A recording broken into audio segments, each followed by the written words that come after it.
Before we dive into today's story, a quick friendly reminder.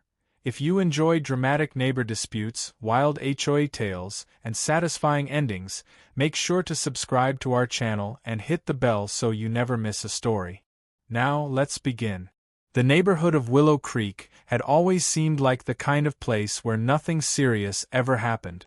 The streets curved softly around cul-de-sacs, the lawns were neatly trimmed, and the houses all carried that faint smell of fresh paint and mortgage pride. It was the kind of suburb where retirees walked their dogs every evening, kids raced bikes along sidewalks, and families waved to one another as they unloaded groceries. From the outside it looked perfect, but as with many places, the surface didn't tell the full story. At the far end of Sycamore Lane stood a modest brick home belonging to Daniel Carter. Daniel wasn't flashy, wasn't loud, and certainly wasn't a man who looked for conflict. He worked from home as a quiet consultant, spent weekends in his small vegetable garden, and generally kept to himself. His home was his sanctuary, and for years it had remained that way. Until the summer when the new neighbor arrived. Her name was Beverly, though she introduced herself with a proud little grin as President Bev. No one had voted her into anything, but that didn't stop her from deciding she was in charge. She had moved into the large white colonial house next door, a property she inherited from an aunt, and from the very first day, Beverly treated the neighborhood like her personal kingdom. She was the kind of neighbor who walked with a clipboard, the kind who believed rules existed simply for her to enforce, and the kind who thought every other person's property was her concern. The first incident came small, almost laughable. Daniel returned from the grocery store one afternoon to find a neon pink notice taped to his door. Written in bold letters, it accused him of unauthorized fence extension. The problem? He hadn't extended anything. His fence had been in the same place for over 10 years, installed properly with permits, clearly documented. Yet Beverly insisted the fence encroached on what she called shared community space. At first, Daniel brushed it off. Neighbors sometimes had misunderstandings, and he wasn't interested in escalating something so trivial. But Beverly wasn't satisfied. 2 days later, another notice appeared, this one declaring his garden beds non-compliant landscaping. The accusations piled quickly. Grass height, mailbox paint, even the placement of his recycling bin. Daniel soon learned he wasn't the only one. Nearly everyone on the street had been handed one of Beverly's notices. She wasn't acting alone either. She had printed letterheads for something she called the Willow Creek HOA. But here was the catch: Willow Creek didn't have an HOA. Beverly had invented one out of thin air. At first, the neighbors whispered about ignoring her, but Beverly's persistence became harder to brush aside. She began mailing fine statements for supposed violations. When no one paid, she started calling contractors, attempting to schedule work on other people's homes without permission. The brazenness left people stunned. And yet, the scariest part was how much confidence she had. She spoke with authority, carried binders of fake documents, and claimed she had direct connections with the county. For the quiet residents of Sycamore Lane, it was unnerving. For Daniel, though, things took an even darker turn. One Saturday morning, he walked out to find part of his back fence dismantled. The boards had been unscrewed, stacked neatly, and left on his lawn like some kind of warning. A laminated sign was staked in the soil: Community Access Path, Do Not Obstruct.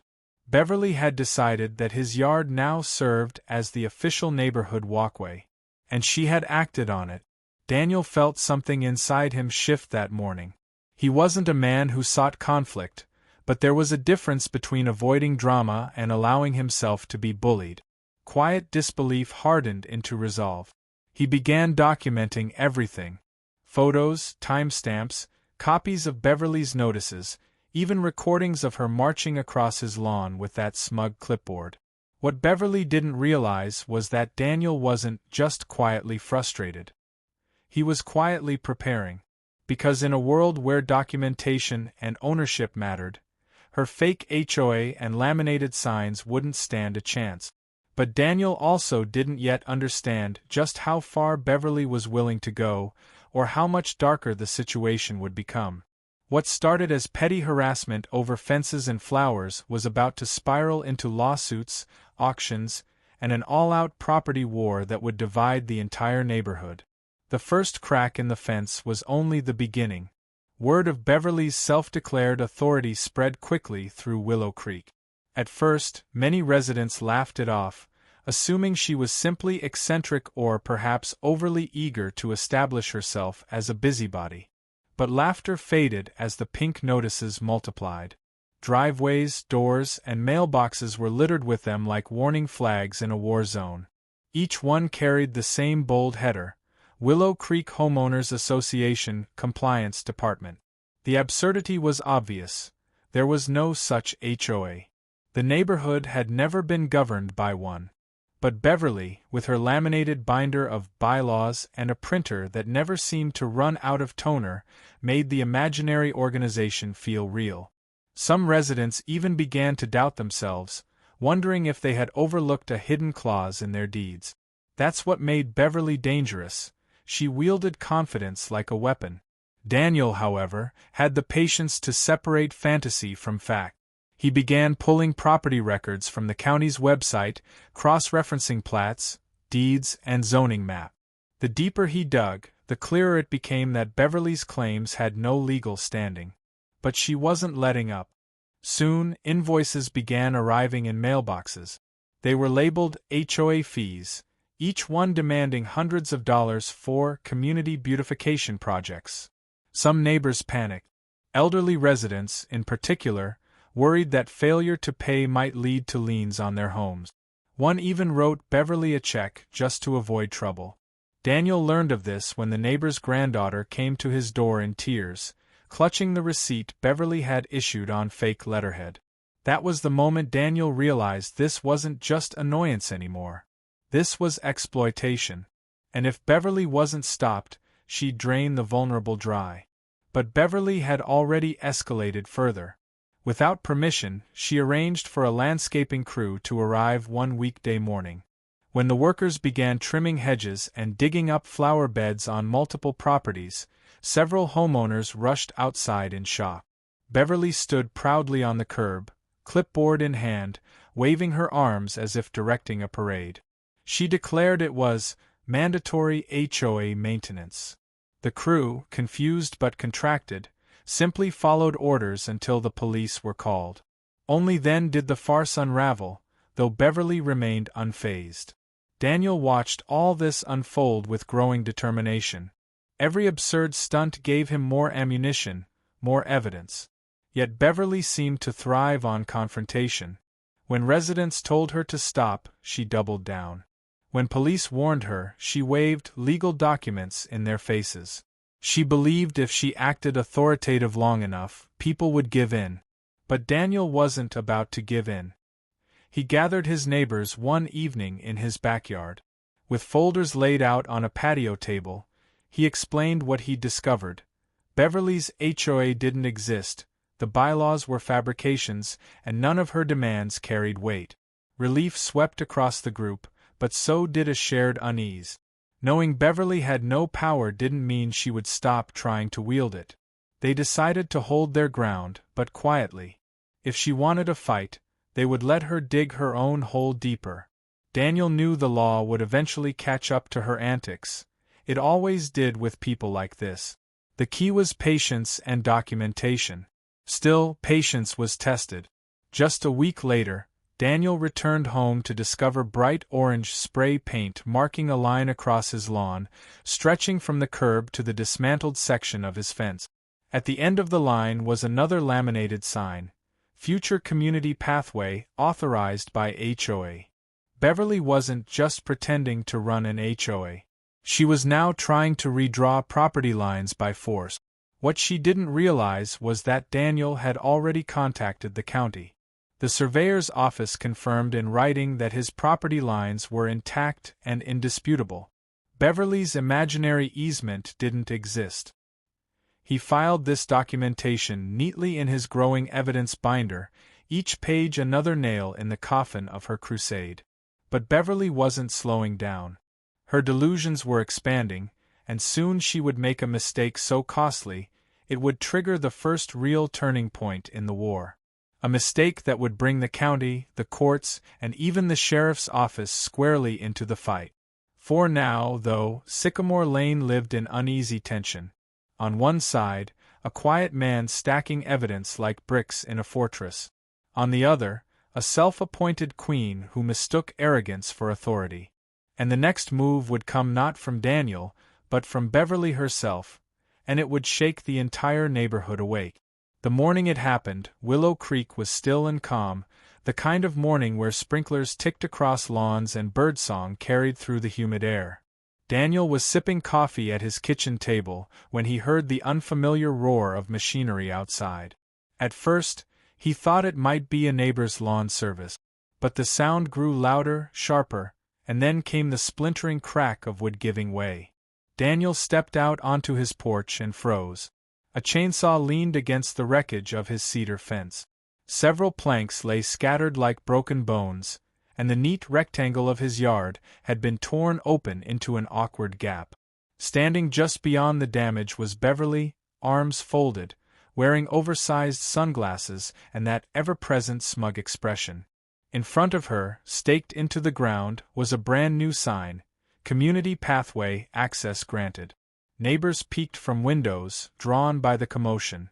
A few even stepped outside, their faces a mixture of disbelief and concern. Everyone knew Beverly was bold, but this was something different. She hadn't just issued fake notices or bossed around a landscaping crew. She had physically destroyed part of Daniel's property. Daniel walked slowly to the wreckage, his stomach twisting with quiet fury. Years of peaceful evenings spent tending the fence, years of watching ivy creep along its edges, gone in an instant. But beneath the anger was something steadier, resolve. Beverly had just crossed a line she couldn't easily retreat from. That afternoon, Daniel contacted County Code Enforcement. He sent photographs of the damage, the laminated sign, and the chainsaw resting like a signature on the crime. Within days, an inspector visited his property, clipboard in hand. They measured, compared against original surveys, and shook their head. The fence was well within Daniel's boundaries, fully permitted and completely legal. Beverly's claim of an easement didn't exist in any record.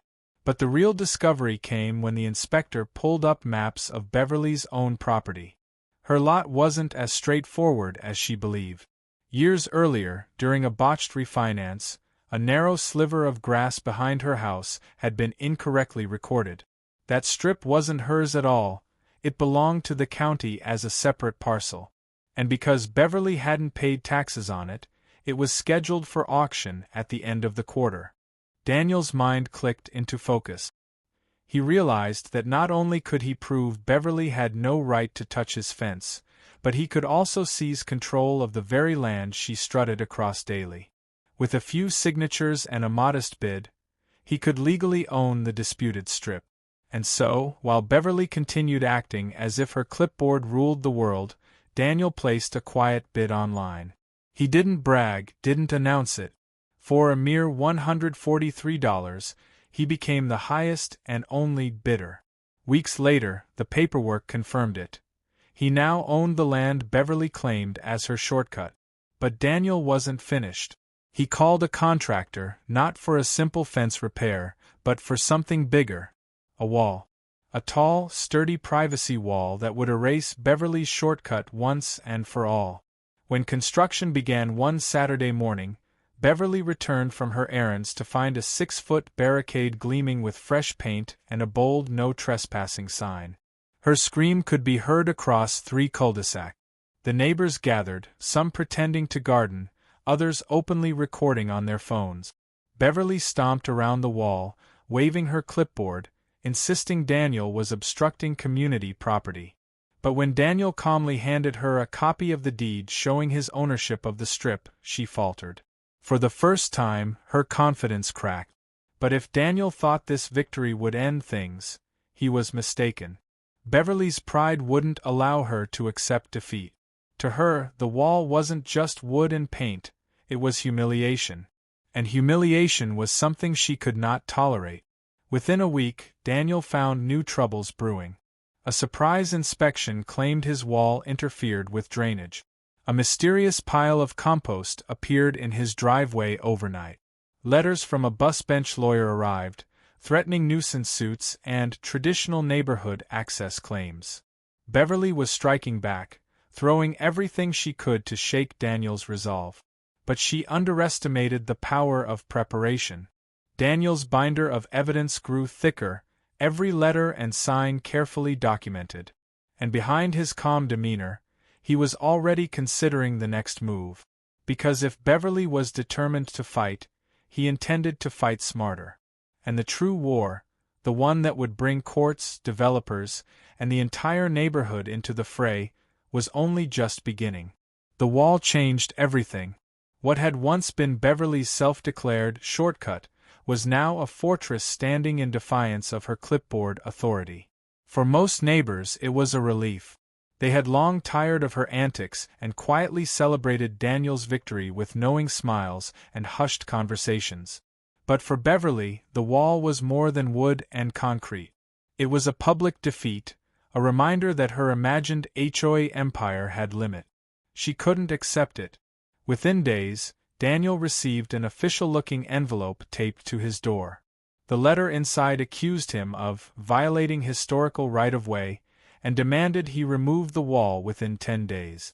It was signed with a shaky signature and a letterhead that looked suspiciously homemade. Still, Beverly delivered it with the confidence of a Supreme Court order. Daniel filed it neatly in his evidence binder. But Beverly wasn't just throwing fake notices anymore. She began making phone calls. Utility flags appeared across Daniel's lawn one morning, small orange and yellow markers snaking toward his shed. When he asked the workers what they were doing, they casually explained they were preparing to reroute a gas line through the shared easement. His easement. The one he had just purchased.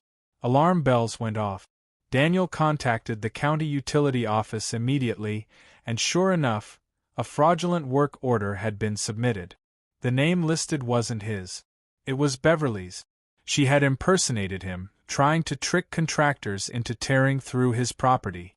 That was no longer petty harassment, that was criminal fraud. Daniel called the police. A detective arrived, collected the documents, and asked if Daniel wanted to press charges. He hesitated. Part of him hoped Beverly would simply back down once confronted. But deep down, he knew better. Beverly's pride was a furnace, and every setback only stoked it hotter. Still, Daniel didn't stop with the police report. He returned to the county's property database and combed through Beverly's records with meticulous patience. That's when he found it.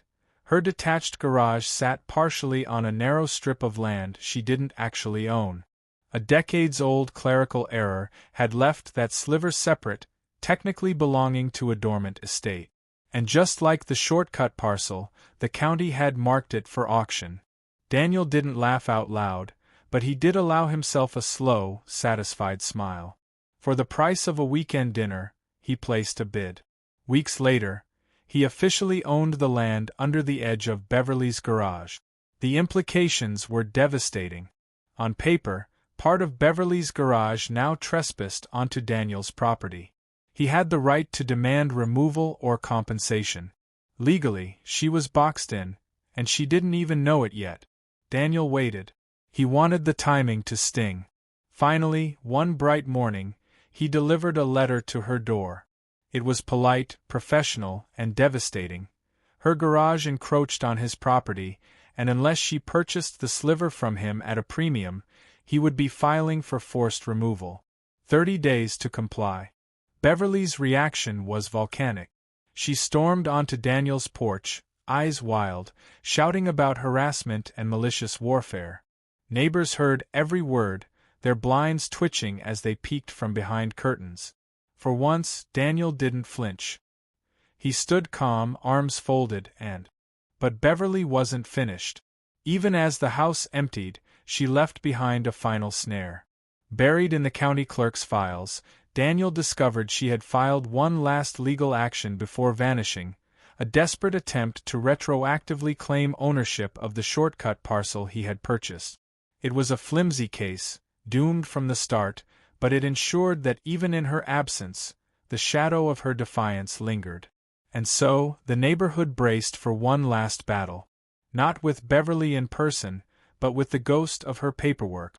The foreclosure notice came quietly, slipped onto Beverly's door by a courier who didn't linger. By then, the curtains were gone, the driveway empty, and the only sign of life inside was the faint echo of footsteps pacing at night. Within weeks, the house sat vacant, another bank-owned property waiting for fate. But Beverly's presence lingered. Her laminated signs still clung stubbornly to fence posts. Her spray-painted easement line still scarred Daniel's lawn. And buried deep in county records, her last-minute quiet title action against the shortcut parcel loomed like a shadow. Even gone, she had left snares behind. Daniel decided he wouldn't let her legacy remain as scars. If Beverly had tried to define the neighborhood through control, he would redefine it through restoration. And so began the transformation. He hired contractors to finish the wall and extend it cleanly across the disputed strip. He installed a small gate with an ornamental arch, not for access but for symbolism. At its base, he planted a row of flowering shrubs, their roots claiming the soil Beverly once declared as community property. Then came the sign. Simple, black metal with bold white lettering. Karen's Shortcut Memorial Park Private. No trespassing. Neighbors chuckled at the audacity, but it wasn't just humor. It was a punctuation mark, a permanent reminder that arrogance and fraud had consequences. Soon, the community rallied. What began as Daniel's personal defense turned into a neighborhood project. People brought folding chairs, potted plants, even picnic tables. Children played where Beverly once marched with her clipboard.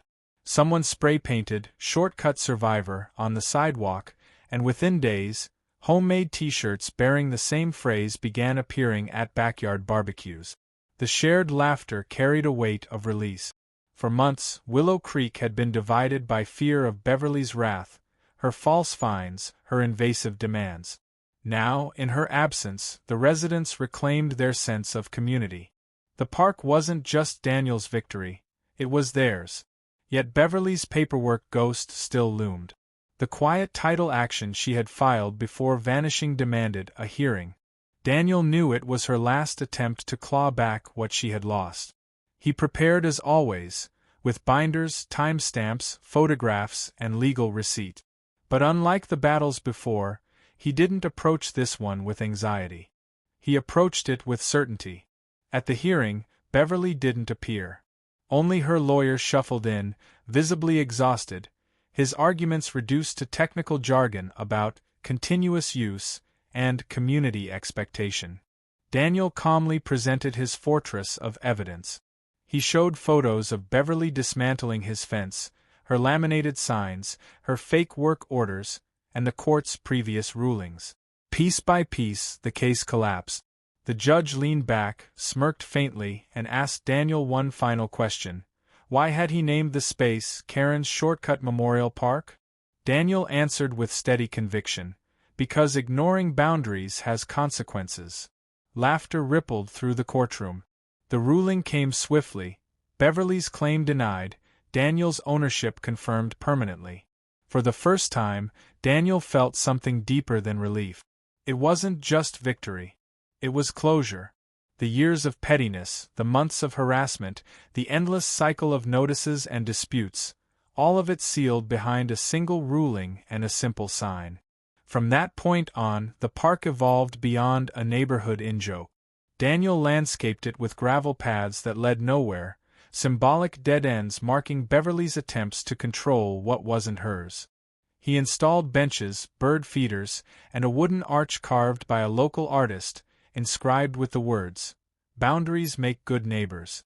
Slowly, life in Willow Creek returned to peace. Evening dog walks resumed without fear of Beverly's surveillance. Mailboxes stood free of neon notices. Gardens bloomed without threat of laminated fines. And when new families moved in, they heard whispers of the Karen saga, a story told with laughter rather than bitterness. Yet for Daniel, the most profound change wasn't in the landscape. It was internal. He realized he didn't hate Beverly anymore. He pitied her. Every move she had made, from fake HOAs to fraudulent claims, stemmed not from power but from fear. Fear of losing control, fear of being irrelevant, fear that someone else might be right. Her downfall wasn't just financial. It was emotional, the collapse of a life built on smoke and ego. And so, as spring returned and blossoms filled the park, Daniel found himself at peace. The war was over. The scars had healed. And the neighborhood was whole again. But the saga wasn't quite finished. Months later, a letter arrived from a law firm in a neighboring county. Beverly had defaulted on every loan, and the bank was pursuing her asset. Buried in the paperwork was a list, and among it, laughably, she had still claimed exclusive garden access rights via easement. It was as if she couldn't let go of the fantasy, even as reality stripped everything away.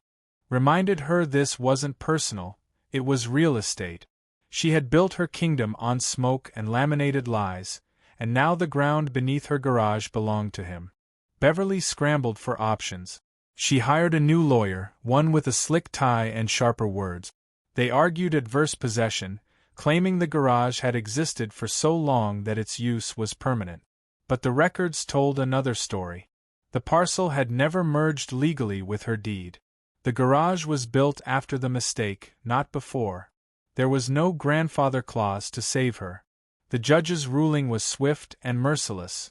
Beverly must pay Daniel for the land or begin removal proceedings within 45 days.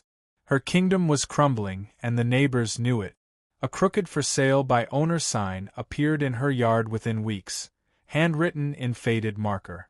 But even then, Beverly refused to bow. Instead, she grew pettier. Loud music blared toward Daniel's home during weekday mornings.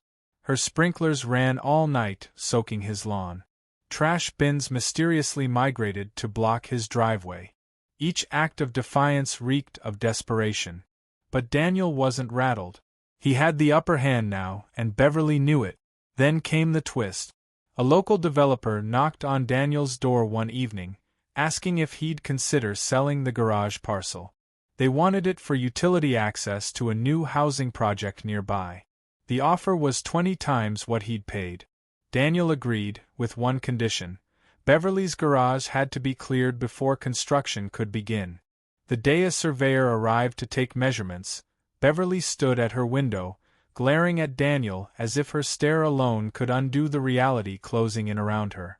But there was no undoing it. The auction twist had turned Daniel from quiet neighbor into property king, and Beverly had just become a tenant of her own undoing. And yet, the war was not finished. Because Beverly wasn't ready to leave quietly. She had one last desperate gamble, and it would drag the entire neighborhood deeper into chaos. The ruling on the garage should have been the end. To most people, the humiliation of losing part of their property, combined with the looming financial strain, would have been enough to trigger surrender. But Beverly wasn't most people. Pride had welded itself to her identity, and the thought of backing down was worse to her than bankruptcy. So she pivoted, as people like her often did, not with reason but with theater. The first act came one early morning when Daniel awoke to find orange utility flags staked across his backyard again. At first, he assumed it was another prank, but when a work crew arrived with ground-penetrating equipment, he realized Beverly had doubled down. The men claimed they were there to prep for shared infrastructure installation. The paperwork, once again, listed Beverly's name. Another fraudulent submission, another attempt to bully the county into carving through Daniel's property. This time, Daniel didn't bother calling customer service. He filed a formal police report for impersonation and property fraud. The detective who visited him hinted this wasn't Beverly's first brush with official warnings. She had a record, nuisance citations, neighborhood disputes, even a restraining order years back in another county. Nothing serious enough to put her away, but enough to paint a clear pattern. Daniel now understood what the neighborhood had been pulled into, Beverly's cycle. She thrived on conflict, spinning lies and half-truths until someone finally forced her hand. But she wasn't done spinning. Weeks later, a new tactic emerged. Daniel discovered that Beverly had quietly listed her home online, but the description was slippery. The listing framed the property as charming with recent structural modifications, carefully avoiding mention of the garage encroachment or the towering wall cutting off her backyard. Even the photos were cropped, angled to exclude the glaring scars of her battles. The asking price? Nearly 20% higher than any recent sale in the neighborhood. The fine print, though, was telling. It included a clause, subject to buyer's ability to resolve minor encumbrance with adjacent parcel owner. Translation: whoever bought her house would inherit the war with Daniel. It was bold, even for Beverly. She was trying to offload her disaster onto someone else, hoping a naive buyer would shoulder the burden. But Daniel wasn't caught off guard. He had already been approached by 2 separate investors sniffing around, asking about the garage parcel. Beverly thought she was playing a clever game. She had no idea Daniel was already holding the cards. And then came her most desperate move yet. One morning, Daniel found a letter not from Beverly but from a law firm representing a shell company. The firm expressed interest in purchasing his parcel, the very sliver under Beverly's garage, for a generous settlement. When Daniel traced the LLC, the name behind it led to Beverly's cousin, 3 states away. She was trying to buy her way out of the corner she had painted herself into, disguising it as a third-party offer. Daniel didn't take the bait. Instead, he flipped the script. He replied through the lawyer, stating he was only willing to sell the parcel as part of a complete acquisition, including Beverly's entire property. He named a price so inflated it was laughable, designed to sting. 3 days later, Beverly stormed onto his porch, shaking with fury. Her words spilled out like venom, accusing Daniel of ruining her chances, scaring off buyers, bleeding her dry. Neighbors watched from their lawns, some recording the scene, others whispering. Daniel didn't respond with anger. He simply reminded her that none of this began with him, it began with a fence and a chainsaw. Her rage boiled, but it was hollow. She knew he was right. Still, Beverly wasn't finished. The following weekend, she escalated to public theatrics. Flyers appeared taped to lamp posts, declaring Daniel an uncooperative neighbor blocking community progress. She even posted in local Facebook groups, painting herself as the victim of a vindictive man weaponizing technicalities. But the tide had shifted. Neighbors who once kept quiet now spoke up. Stories of Beverly's notices, her phony fines, her harassment, spilled out in the comments. Instead of allies, she found herself surrounded by critics. Her narrative collapsed under the weight of truth. And yet, even cornered, Beverly refused to leave the stage. She filed a quiet title action with the county, attempting to claim ownership of the shortcut parcel Daniel had bought at auction. She argued she had used it openly and continuously, granting her rights under adverse possession. It was a long shot, but it was her last card. Daniel prepared for the hearing with the same meticulous patience that had carried him this far. He compiled everything: photos of her trespassing, laminated signs, cease and desist letters, the fraudulent work orders, even social media posts where she bragged about my shortcut. His binder had become an impenetrable fortress of evidence. Beverly didn't realize it yet, but she wasn't walking into a courtroom to win. She was walking into her final act, the moment her empire of paper notices and empty threats would collapse under the weight of reality. And Daniel was ready to turn the page.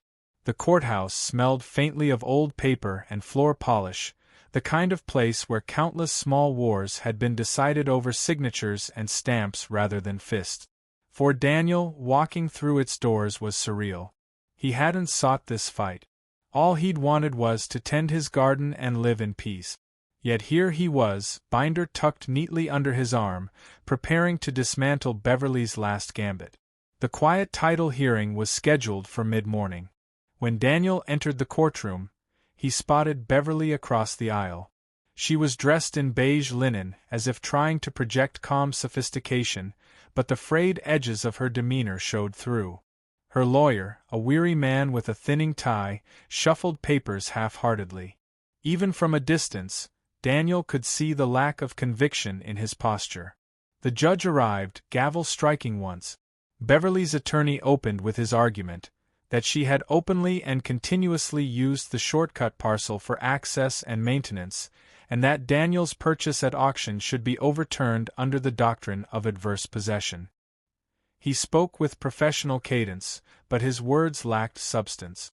He couldn't erase the reality that Beverly had lived in Willow Creek less than 2 years, nowhere near the statutory requirement for adverse possession. When it was Daniel's turn, he rose calmly and placed his thick binder on the table. He didn't dramatize. He didn't embellish. He simply laid out the fact. He submitted time-stamped photos of Beverly trespassing. He presented laminated signs declaring her shortcut. He included the certified letters he had sent, ordering her to stop. He even introduced evidence of her fraudulent utility work orders, showing a pattern of impersonation. Each page built a higher wall, a fortress of documentation Beverly couldn't climb. The courtroom grew still as the evidence piled up. Even the judge arched a brow at the sheer weight of Daniel's preparation. When Daniel concluded, he added one final exhibit. A photo of the wall, freshly painted, with a sign reading Karen's Shortcut Memorial Park. The room chuckled softly, even the judge smirking despite the formality. Beverly's lawyer paled, knowing the case was lost. The ruling came swiftly. Beverly's claim was denied. The shortcut parcel remained Daniel's property in full legal standing. The judge noted that Beverly had been warned repeatedly and ignored every opportunity to respect boundaries. He even added a stern admonishment: abusing legal systems for personal vendettas would not be tolerated further. For Daniel, the moment wasn't triumphant in the cinematic sense. It felt quieter, heavier, like an exhale after holding his breath too long. He hadn't come seeking revenge. He had come seeking finality. And in that room, he finally found it. Beverly, however, couldn't mask her unraveling. She gathered her papers with trembling hands, avoiding eye contact as she stormed out of the courtroom.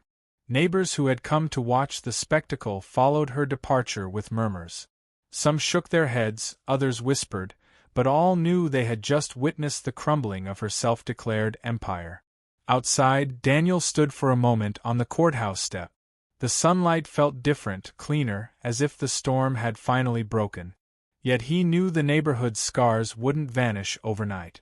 Beverly had left marks, on fences, on friendships, on trust itself, and though the law had spoken, he doubted she would vanish quietly. Sure enough, Beverly's retaliation came in subtler forms. Loud music at dawn. Sprinklers left running until they soaked Daniel's lawn. Trash bins mysteriously relocated to block his driveway. Each act carried the petty fingerprints of someone who refused to accept defeat. But none of it rattled Daniel anymore. The battle had already been won in the only place that mattered. Then came the twist no one expected. A moving truck appeared in Beverly's driveway one Saturday morning. It wasn't large enough for a full relocation, but it was big enough to suggest something significant. Furniture disappeared piece by piece. Curtains were pulled down. Boxes stacked by the curb. Neighbors whispered, wondering if Beverly had finally given up. But Daniel wasn't convinced. He knew Beverly well enough by now to recognize that she never left a battlefield without one last trap. And sure enough, just days later, a letter arrived from the county clerk's office. Buried in the paperwork was Beverly's final attempt. She had filed a second claim, this time trying to retroactively merge her garage parcel through a different legal loophole. It was technical, obscure, but still dangerous if left unanswered. Daniel sighed, then smiled faintly. Beverly hadn't learned. But he had. The war wasn't finished yet. Not until every loophole was closed, every false claim denied, and every corner of Willow Creek reclaimed from her chaos. And the next chapter in this saga would prove that even when Beverly's house stood empty, her shadow lingered longer than anyone expected. The weeks after the courtroom showdown were quiet on the surface, but beneath that silence, the tremors of Beverly's collapse were spreading. The neighbors noticed first. Her once loud declarations from the porch stopped, the endless clipboard inspections ceased, and her smug strolls across yards vanished. For the first time since she'd arrived, Sycamore Lane felt almost normal. But normalcy never lasted long around Beverly. Signs of her unraveling appeared slowly. The for sale by owner sign in her yard leaned at an awkward angle, its marker-written letters faded by sun and rain. The once trimmed hedges grew wild, creeping over the sidewalk. The porch lights stayed off at night, leaving her house in a shadow that seemed to deepen each day. And then came the financial whispers. Daniel's friend Nick, who worked in title insurance, casually mentioned over coffee that Beverly had pulled out a massive home equity loan just months after moving in. It was double the home's value, a sum that made little sense unless she had been banking on endless leverage. Now, with the garage ruling slashing her property value and her fake HOA schemes exposed, that loan was a millstone around her neck. Worse, rising interest rates had ballooned her payment. She was drowning in debt, and her property, once her prized tool of intimidation, was now worth less than she owed. The house was upside down, a financial trap she couldn't escape. Her behavior shifted accordingly. The woman who once strutted across lawns now appeared in disheveled robes at odd hours, mascara smudged, shouting at contractors who never seemed to return. Delivery vans came and went, carrying more boxes out than in. The neighborhood, once terrorized by her rules, now watched her with uneasy pity. But Beverly wasn't ready to bow out gracefully. Desperation fueled creativity, and her next gambit proved as reckless as it was transparent. One morning, Daniel awoke to find glossy flyers taped around the community mailbox and streetlight. They advertised Beverly's house for sale, but with a bizarre twist. The description gushed about exclusive access rights to community pathways and potential for parcel expansion. In reality, she was trying to sell not only her home but the very shortcuts and easements she no longer owned. Daniel laughed bitterly as he peeled one flyer down. He had the deeds. He had the rulings. Every parcel she claimed was his, and the county recognized it. But Beverly's attempt to lure in gullible buyers showed how frantic she'd become. Sure enough, a black Mercedes with dealership plates rolled into her driveway a week later. Out stepped a sharply dressed man with blueprints tucked under his arm. He measured along the property lines, spoke quietly into his phone, and then left without entering the house. It was clear. Beverly was courting investors, hoping someone with deep pockets would ignore the chaos and bail her out. Daniel wasn't about to let that happen. He filed objections with the zoning board, rallying neighbors who had suffered under her clipboard regime. Together, they crafted petitions, citing everything from drainage issues to aesthetic disruptions. The board meetings were packed with residents airing grievances. Beverly didn't attend, but her would-be buyers did, squirming under the scrutiny. Each objection chipped away at their confidence. By the end of the month, the investors backed out. Beverly's online listing quietly disappeared. Her for sale sign was removed in the dead of night. And her house, once paraded as a fortress of authority, now stood as a hollow shell of debt and broken promises. Then came the foreclosure rumors. Neighbors whispered that the bank had begun sending notices. Beverly's loan was in default and repossession loomed. A small moving truck appeared one Saturday, hauling away furniture. Curtains vanished from windows. By midweek, only the glow of a single lamp flickered in her living room, casting long shadows against bare walls. For Daniel, the sight was surreal. This was the same woman who had cut through his fence with a chainsaw, who had invented fines and titles out of thin air, who had tried to manipulate the county, the courts, and even investors. Now she was boxed in by the very rules she had ignored. Yet victory didn't feel like triumph. It felt like quiet inevitability, like gravity pulling down something that had long been teetering. But Beverly wasn't finished. Even as the house emptied, she left behind a final snare. Buried in the county clerk's files, Daniel discovered she had filed one last legal action before vanishing, a desperate attempt to retroactively claim ownership of the shortcut parcel he had purchased. It was a flimsy case, doomed from the start, but it ensured that even in her absence, the shadow of her defiance lingered. And so, the neighborhood braced for one last battle. Not with Beverly in person, but with the ghost of her paperwork. The foreclosure notice came quietly, slipped onto Beverly's door by a courier who didn't linger. By then, the curtains were gone, the driveway empty, and the only sign of life inside was the faint echo of footsteps pacing at night. Within weeks, the house sat vacant, another bank-owned property waiting for fate. But Beverly's presence lingered. Her laminated signs still clung stubbornly to fence posts. Her spray-painted easement line still scarred Daniel's lawn. And buried deep in county records, her last-minute quiet title action against the shortcut parcel loomed like a shadow. Even gone, she had left snares behind. Daniel decided he wouldn't let her legacy remain as scars. If Beverly had tried to define the neighborhood through control, he would redefine it through restoration. And so began the transformation. He hired contractors to finish the wall and extend it cleanly across the disputed strip. He installed a small gate with an ornamental arch, not for access but for symbolism. At its base, he planted a row of flowering shrubs, their roots claiming the soil Beverly once declared as community property. Then came the sign. Simple, black metal with bold white lettering. Karen's Shortcut Memorial Park Private. No trespassing. Neighbors chuckled at the audacity, but it wasn't just humor. It was a punctuation mark, a permanent reminder that arrogance and fraud had consequences. Soon, the community rallied. What began as Daniel's personal defense turned into a neighborhood project. People brought folding chairs, potted plants, even picnic tables. Children played where Beverly once marched with her clipboard. Someone spray-painted "Shortcut Survivor" on the sidewalk, and within days, homemade t-shirts bearing the same phrase began appearing at backyard barbecues. The shared laughter carried a weight of release. For months, Willow Creek had been divided by fear of Beverly's wrath, her false fines, her invasive demands. Now, in her absence, the residents reclaimed their sense of community. The park wasn't just Daniel's victory, it was theirs. Yet Beverly's paperwork ghost still loomed. The quiet title action she had filed before vanishing demanded a hearing. Daniel knew it was her last attempt to claw back what she had lost.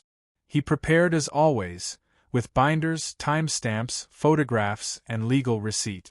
But unlike the battles before, he didn't approach this one with anxiety. He approached it with certainty. At the hearing, Beverly didn't appear.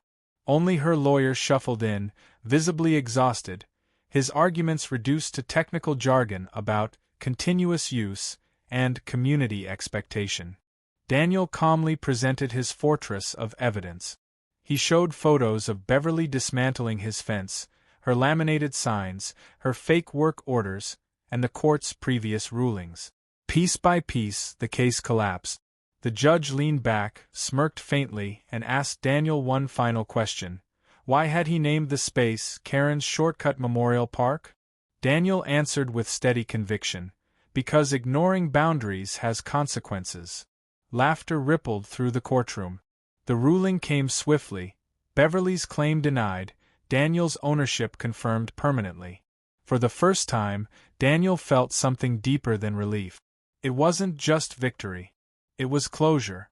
The years of pettiness, the months of harassment, the endless cycle of notices and disputes, all of it sealed behind a single ruling and a simple sign.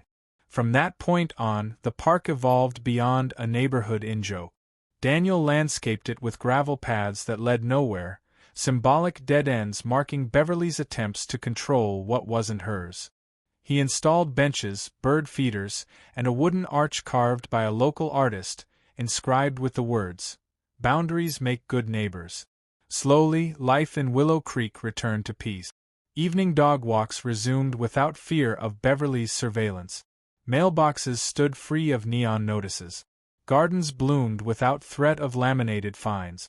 And when new families moved in, they heard whispers of the Karen saga, a story told with laughter rather than bitterness.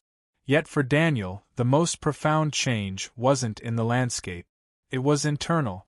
He realized he didn't hate Beverly anymore. He pitied her. Every move she had made, from fake HOAs to fraudulent claims, stemmed not from power but from fear.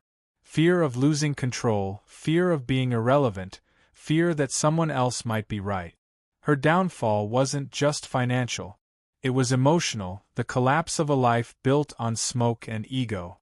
And so, as spring returned and blossoms filled the park, Daniel found himself at peace. The war was over. The scars had healed. And the neighborhood was whole again. But the saga wasn't quite finished. Months later, a letter arrived from a law firm in a neighboring county. Beverly had defaulted on every loan, and the bank was pursuing her asset. Buried in the paperwork was a list, and among it, laughably, she had still claimed exclusive garden access rights via easement. It was as if she couldn't let go of the fantasy, even as reality stripped everything away. Daniel didn't respond. There was nothing left to say. Beverly's story had ended long before the paperwork caught up. The only thing left now was the final chapter, not of battle but of legacy. By the time summer rolled into Willow Creek, the neighborhood felt transformed.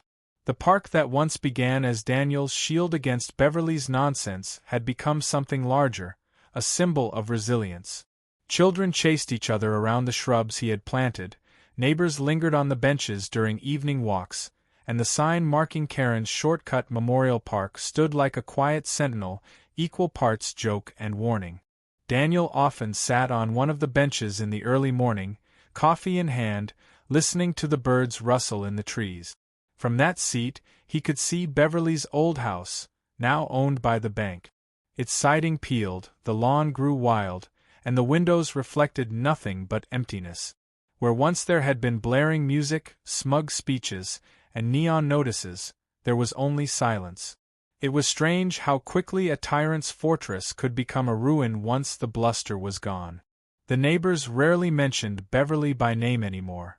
They told the story of the Karen saga with humor, reenacting the laminated signs, mimicking her clipboard marches, even staging mock compliance inspections at block parties.